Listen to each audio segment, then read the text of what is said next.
Hello and welcome to the master of Dawat. Parul की दावत में आप सबका स्वागत है। बच्चे कुछ हेल्दी खाए, वो सब पेरेंट्स का यानी कि मदर का कंसर्न होता है। मैं चाहती हूँ कि विंटर है, विंटर में बच्चे कुछ वार्म खाए ताकि उनको इतनी ठंड में थोड़ी इंटरनल वार्म फीलिंग्स आए। आई ऑलवेज प्रीफर कि मेरे बच्चे डेली अलग अलग फ्लोर खाए, यानी कि आटा, उसका आटे का यूज़ करके हम डेली कुछ ना कुछ अलग खाएं। लेकिन आज मेरे बच्चों की डिमांड है कि उनको पिज़्ज़ा खाना है। मैं चाहती हूँ कि वो मैदा या ईस्ट वाला अनहेल्दी खाना ना खाए। तो चलिए बनाते हैं कुछ अलग सा डिफरेंट सा बाजरे का पिज़्ज़ा। तो चलिए बनाते हैं पारू के साथ, पारू के किचन में बाजरा पिज़्ज़ा। तो आज हम बनाएंगे बाजरे के आटे से पिज़्ज़ा बेस और बनाएंगे पिज़्ज़ा। तो इसके लिए सबसे पहले हम बनाएंगे गार्लिक चटनी, जिसके लिए हम लेंगे गार्लिक, जीरा, तेल, थोड़ा सा सॉल्ट डाल के हम इसको कूट लेंगे। अच्छे से थोड़ा सा कूट लेंगे। उसके बाद हम डालेंगे इसमें सॉल्ट। सॉल्ट डाल के भी हम थोड़ा मिक्स कर देंगे।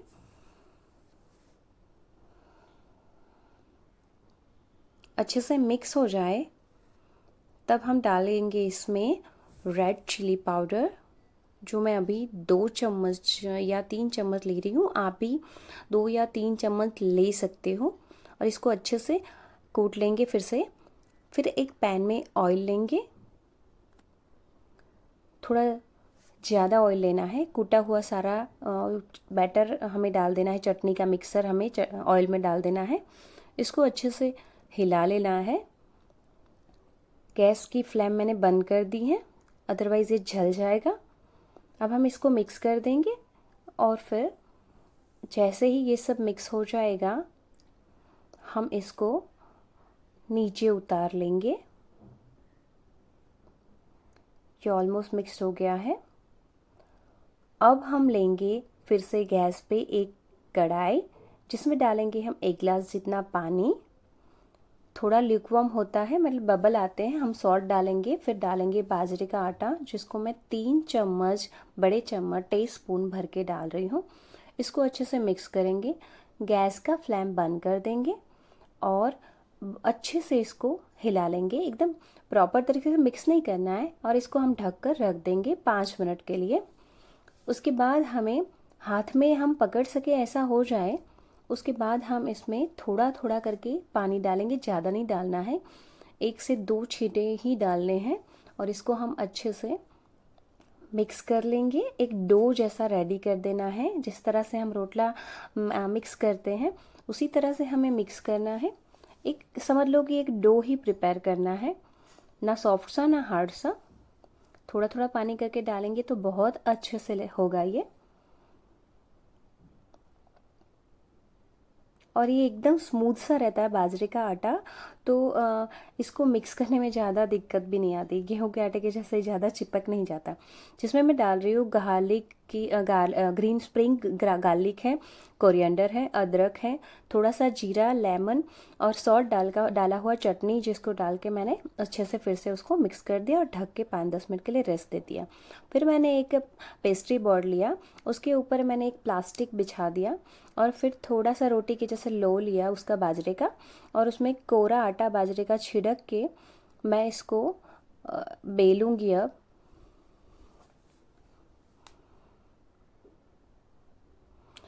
इसको गोल बेलना है, जितनी साइज़ आपको चाहिए इतना। इतना पतला अच्छे से, ये बहुत अच्छे से, जितना पतला करना चाहो इतना पतला ये हो सकता है।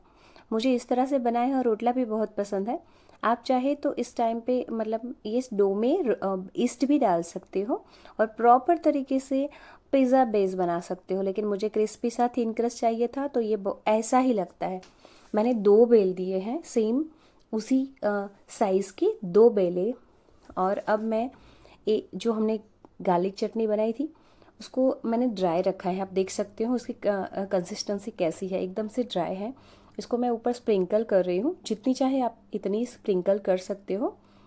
मैं सबको तीखा पसंद है तो मैं डाल रही हूँ। अब इसके ऊपर एकदम से ओवरलैप करके दूसरा बेस भी रख देना है, दूसरा रोटला जो हमने बनाया था उसको भी रख देना है। और उसको हल्के हाथ से दबा के उसको एक बार बेलन से बेल लेना है। बस ज़्यादा कुछ मेहनत करनी नहीं है और ये बहुत ही टेस्टी लगता है। जैसे ये बेल लेते हैं इसको हम चाहे तो इसमें एक डिब्बा या ढक्कन से इसको हम गोल एकदम शेप बना सकते हैं बाहर जैसा, लेकिन मुझे इतनी ऐसे रिक्वायरमेंट नहीं है। तो फिर हम इसको पैन में ले लेंगे। मैं ऐसी ही साइज़ में रख रही हूँ। इसको दोनों साइड से उलट पुलट के पका के अच्छे से पका लेना है, मतलब कच्चा नहीं रहे ऐसे, बिल्कुल भी कच्चा नहीं रखना है और बहुत अच्छे से दोनों साइड से सेक लेना है। जैसे ये अच्छे से सिक जाता है, मैंने डाली वही चटनी को थोड़ा सा पानी डाल के मैंने उसको लिक्विड फॉर्म में बना दिया और थोड़ा केचप डाला, यानी गार्लिक चटनी और केचप का मिक्सर डाल के मैंने उसका पिज़्ज़ा सॉस तैयार कर दिया। और बहुत ही इंस्टेंट पिज़्ज़ा बनता है और सच में बताओ उस पिज़्ज़ा से तो कई गुना ज़्यादा टेस्टी लगता है। अच्छे से स्प्रेड कर दोनों साइड से अच्छे से कर दो, स्प्रेड कर दो पूरा। और ऊपर से मैंने प्रोसेस चीज़ अच्छे से पूरा एक क्यूब ग्रेट कर दिया और थोड़ा मोज़रेला चीज़ है वो भी। और ये मैंने जो खाया था वो इस तरह से था, तो मैंने बेसिल यानी कि हमारे घर पे जो तुलसी होती है उसी के लीफ डाले, कैप्सिकम डाले और टमाटर डाला और उसको मैंने एक लीड से थोड़ा ढक दिया था ताकि ये एकदम से मेल्ट हो जाए। और अब मैं उसको सर्विंग प्लेट में ले लेती हूँ। क्या डिलीशियस दिख रहा है और बहुत ही अच्छी अरोमा। तो आप भी एक बार इसको ज़रूर ट्राई करना। ये बहुत ही टेस्टी लगता है और हेल्दी भी उतना ही है, बच्चों के लिए, हमारे लिए, सबके लिए। तो फिर मिलेंगे अगली नई एंड डिलीशियस रेसिपी के साथ। Till then bye bye. तो आप भी इस तरह से बाजरा पिज़्ज़ा अपने घर में ज़रूर बना सकते हैं।